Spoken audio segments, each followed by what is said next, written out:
So you think you can cast, they say.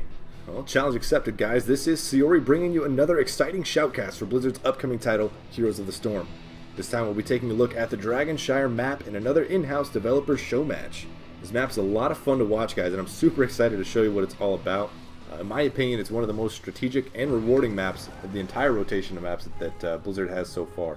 But without any further ado, looks like both teams have zoned into the matchup, so let's go ahead and introduce our blue team. We've got on the left Zeratul rocking that samurai skin, patriotic Jim Raynor.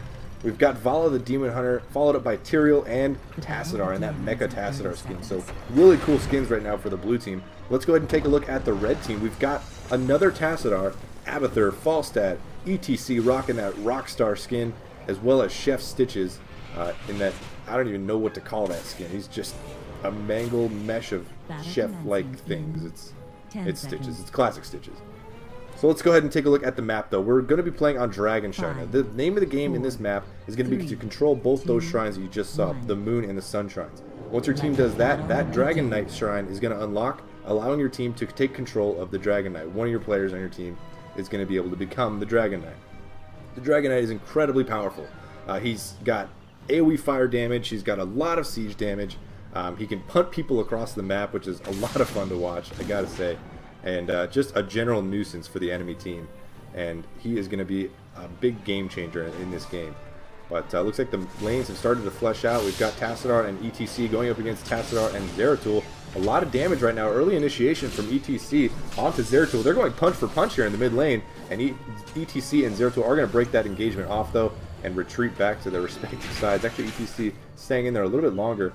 Jim Raynor down to about half health down here in the bottom lane, going up against Falstad. The shrines should be coming up here in about 30 seconds. Falstad going down there a little bit prematurely. I think he thought that the shrine was coming up right then. Meanwhile, Stitch is up there in the top lane going 2v1 against Tyrael and Vala, but he does have the assistance anytime of Abathur with those symbiotes. So he should be okay up there in that top lane. Again, another initiation here from both sides in the mid lane. ETC and Zeratul once again just going punch for punch. Nothing really going to come of that, though. You see the Abathur symbiote there on top of Stitches is going to keep him, allow him to maintain his farm in this lane and not fall too far behind, not bleed out his towers too much. But you can see that tower doing a lot of damage to Vala with a nice hook from Stitches. That's going to be first blood there in favor of the red team. Very nicely played there by Stitches, you know, pulling those guys into range of his towers. Jim Raynor taking a lot of damage to Hammerang. Nice placed mines from there from Abathur. And a lot of damage coming out from Falstad. He's not going to be able to quite secure that kill, but it is going to be enough to secure that shrine.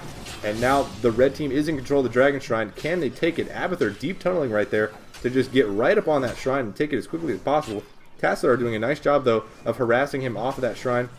Not allowing him to finish his channel there, but he's going to phase shift and long enough for Abathur to pick up the Dragon Knight. So here we go. Here comes the Dragon Knight. You can see that AoE fire damage, and he is just ripping through this front gate in the mid lane. These towers are taking so much damage as well, just from the AoE alone, and now he's going to turn his attention to those. My goodness, he's doing so much damage. Maybe going for a punt here. There it is on Jim Raynor. There he goes, flying across the screen. And now the Dragon Knight has turned his attention onto that mid fort, the outer fort for the blue team. Gotta be careful, though. Here comes Tassadar getting punted. My goodness, just so far across the screen, out of the fight. He comes up back into the fight, though, mounted up. So nice reaction there from Tassadar. But now the Dragon Knight getting dangerously low. Got to remember, it is Abathur in there, so he's going to be in a bad spot if the blue team can capitalize on his being out of position. Here comes Zeratul to do just that, doing so much damage. Him and Tassadar all over Abathur. Abathur's got to retreat, but I don't think it's going to be enough. No, Zeratul picking up that kill. But Zeratul now in a lot of trouble. He's dangerously low. He's going to blink out, and I don't think that anybody has any kind of gap closers right now. ETC used his power slide already, and there's no hammering from Falstad to finish that up. Vala now coming into the fight, though. Hungering Arrow goes through all three members of the red team, and they are being forced to retreat here, but they should be just fine. No real threats just yet. Abathur symbiote there to come in and secure the life of ETC. So both teams going to be returning to their lanes. They're going to come back, try to maximize their experience right now, because that's the name of the game in Heroes of the Storm. There's no items, there's no gold, as some of you guys may or may not know. There is only experience, and each character shares that experience throughout the entire game. Each team shares the experience. So only talents are your basic items. Basically, your talents are your items. So you want to maximize the amount of experience you're getting, and you do that by keeping somebody at all times in each lane, at least one person to maximize your experience. Little engagement down here as the blue team managed to steal the siege golems there from the red team's side. So a nice play there, but Tyrael getting very low. He's going to be forced to Angelic Flash over that wall and retreat out of this fight. And now leaving Tassadar and Raynor to deal with Falstad and ETC. But here comes Zeratul. He's going to see if he can maybe set up a pick here onto ETC. ETC, though, does have that Abathur symbiote. He's going to be regenerating a lot of health, both from his guitar solo, and it looks like Abathur may have talented that shield to add healing as well. Jim Raynor very low, and he's actually staying in here a little bit too long, I think. He's got to be careful. No gap closers, though, from either side. Abathur symbiote going out on ETC, but I don't think he has a power slide right now to get in there and finish off Jim Raynor. Vala hiding in the bushes here, wants to see if maybe she can set something up onto Stitches, but we've only got a couple seconds left until the shrines come back up. There they are. So now we're going to see once again both teams scrambling for control of these shrines, and they're going to be a big point of contention right now. Blue team has to get their first shrine. Falstad coming up from the bottom lane there into the mid lane, got picked off. Nicely played there by the blue team. Managing to stay even on kills despite being down just a little bit in experience. You can see there on the bottom right above the minimap the experience levels for both teams. So blue team capturing the moon shrine right now. Zeratul up there gets hooked by Stitches actually. A nice hook from Stitches. He's going to take Zeratul down to about half health. And the Abathur symbiote is going to be enough to help out Stitches as well. Maybe add some added damage and allow him to pick up a kill there onto Zeratul if he can get back into position. But the blue team right now maintaining control of both shrines at this point. But the red team in the mid lane, ETC and Tacit, are doing a great job of zoning out Raynor and Tyrael from that dragon shrine. Red team quickly switches control of these shrines though. Nicely done there. Stitches and Falstad both in the top lane and bottom lane respectively, picking up those shrines. But now the red team has been forced out of the dragon shrine in the mid lane by Tyrael and Raynor. ETC taking a lot of damage, going down to about half health. He's got to be careful. Here comes Tassadar though to give him a little bit of assistance, and he's got the symbiote on him. Tyrael's going to go ahead and sit there on the Dragon Knight shrine to not allow the red team any kind of control of it. Doing a great job of zoning these guys out right now, but they don't have anybody going for shrines right now. Vala getting very low up there in the top lane. Stitches all over her. We might see a kill up there, I'm not sure. Here comes Falstad though in the mid lane. Yeah, it looks like Vala did go down up there, and now the red team has come into this mid lane. They're pushing these guys out. They might get another Dragon Knight here. Raynor trying to harass these Tassadar off of that Dragon Knight shrine, but it's not going to be enough. And he's going to get very low. Falstad coming in.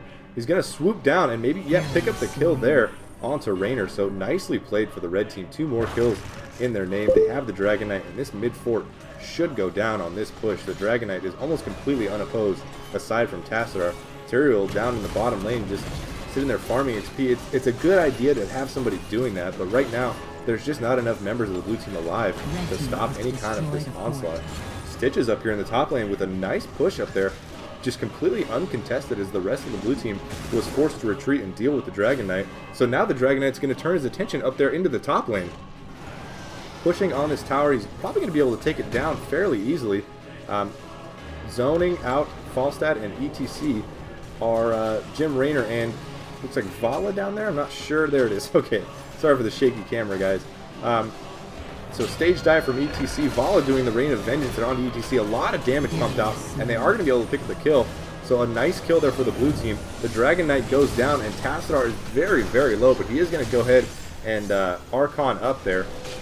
Give himself a nice little shield, but it's 5-on-1. Almost able to pick up the kill onto the blue team's Tassadar, but not quite enough. Red team's Tassadar goes down as well. And the blue team in a nice position here, maybe to push this top lane. Looks like Falstad's setting up to jump across to dive in there. All over Vala. The Hammering's going to do it.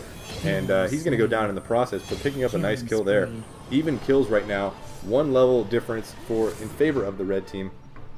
And both teams going to be returning to their lanes. Again, they want to maximize their experience. And having somebody out of those lanes when they're engaging in those big 5-on-1 team fights, there's not anybody in all 3 lanes, so they're losing out on experience. And you can see that starting to come to fruition here is the red team over down there in the bottom right. Their experience level is almost about a half a level ahead of the blue team.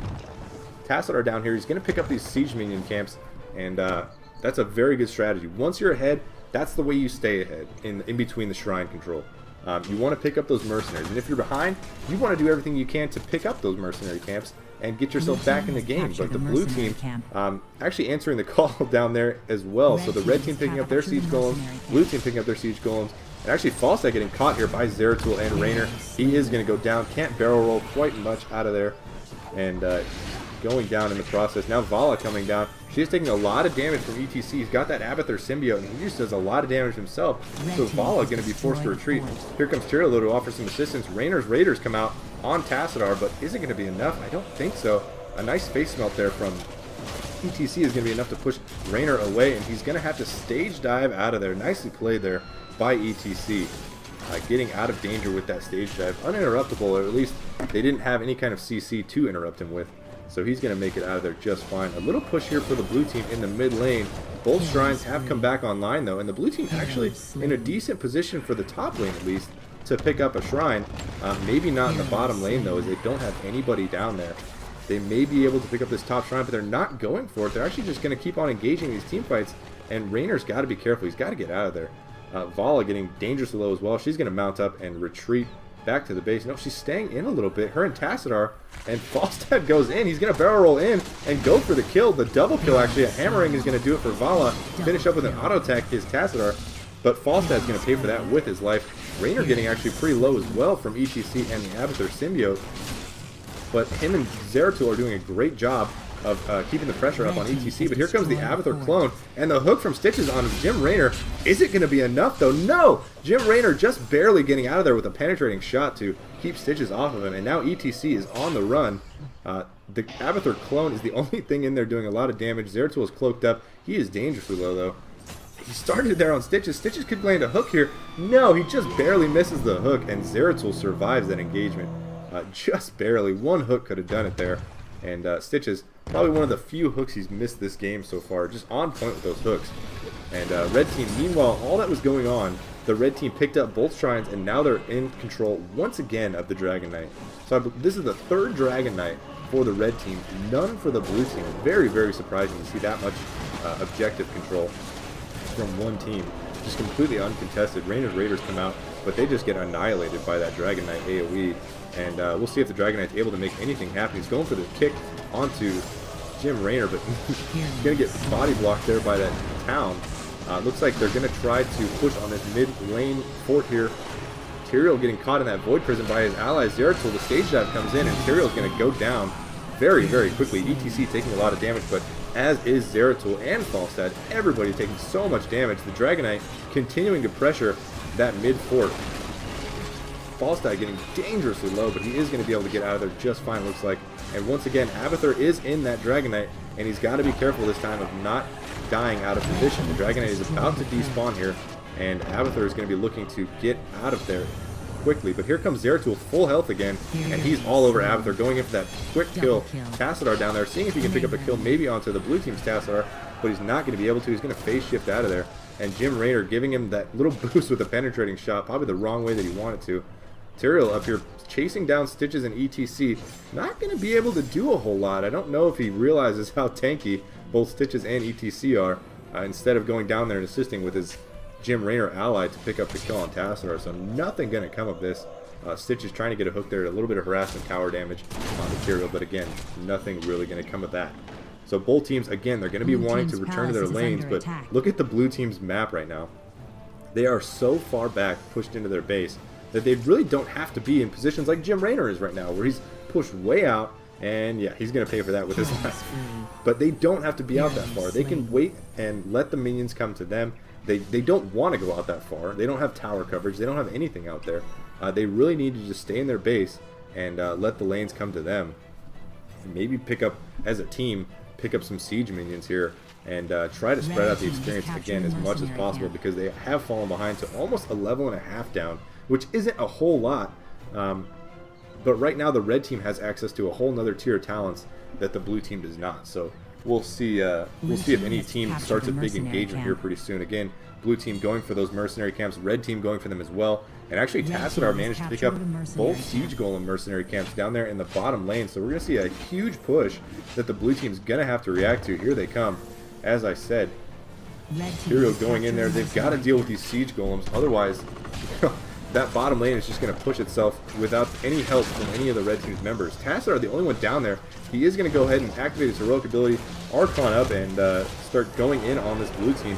And here comes the rest of his team. Rain of Vengeance coming out from Vala, and actually the Abathur clone of Tassadar going down very, very quickly. The shrines have come online though, and the blue team now in the bottom lane, a very good position to pick up the Moon Shrine, but they don't have anybody up there at the Sun Shrine. The red team picks that up very quickly, and they're going to be in a good position now. Stitches and Falstad coming down from the mid lane there, you can see, coming down to take over that Moon Shrine, and they're actually going to be able to take it pretty quickly, missing that hook there onto Jim Raynor. Once again, one of the few hooks that was missed by Stitches this whole game. Tassadar alone and unafraid against 4 members of the red team, and yeah, he's going to go down pretty quickly. Stitches able to pick up that Moon Shrine, and that's going to be both shrines. This is control of the Dragon Shrine in favor of the red team. Falstad just flying right in there, trying to take over. He's going to go ahead and activate his heroic ability, pick up the kill there onto Jim Raynor. And here comes Zeratul, though, to maybe try to pick up the kill onto Falstad. Void Prison there is going to keep him off the shrine for now, but is he going to be able to finish it? Nice barrel roll there from Falstad, quick on the trigger, and he gets out of there just fine. ETC now doing a lot of damage as well with that Abathur symbiote onto Zeratul. Zeratul in a lot of trouble. He gets hooked from Stitches. Nice play there from Stitches, making big plays all game. Tyrael is going to be forcing Jug Flash out of there, and that's going to be the 4th Dragon Knight, I believe, of the game in favor of the red team. And guys, this could be it. There's not a whole lot that the blue team can do. They're down 2 heroes right now. Dragon Knight punting Tyrael there, you saw. And this bottom lane on the blue team side is actually very, very close in. This is that Fort just getting annihilated by the Dragon Knight. He's going to go for another punt there onto Tassadar, but not quite getting in range of it. But still, now he's focused his attention on the Palace. Doing a lot of damage to the Palace is the Dragon Knight. The rest of his team is there to support, but the blue team has almost all respawned. Are they going to be able to push the Dragon Knight off of it, though? They're not really focusing on him, and he is going to take down the Palace. So, GG, well played in favor of the red team. Always good to see the red team coming out ahead on these maps. We've seen a lot of blue team dominance, so I'm all about the red team getting one for themselves. But yeah, that was an exciting game. I love the Dragon Knight. I love the concept behind it. It's just so much fun to watch. But that's going to actually do it, guys, for this Shoutcast. As always, be sure to follow Blizzard and follow Heroes of the Storm on all the social media sites you see there. YouTube, Facebook, Twitter. Get active in the subreddit, guys. I can't stress this enough. We got to build this community up. The game is all on us to make it what we want to make it. Have an active community. So get in there, ask questions, start discussions, get your own Shoutcast. Blizzard is gracious enough to provide us with this footage. Take it and run with it and make something of it. As always, guys, you can find me, Syoori, at facebook.com/MrSyoori, youtube.com/MrSyoori, and twitch.tv/Syoori. And also you can follow me on Twitter at Mr. Syoori. So again, that's going to do it for me, guys. Thanks for watching, and hope you enjoyed it. And as always, get active in the community. All right, take it easy, guys.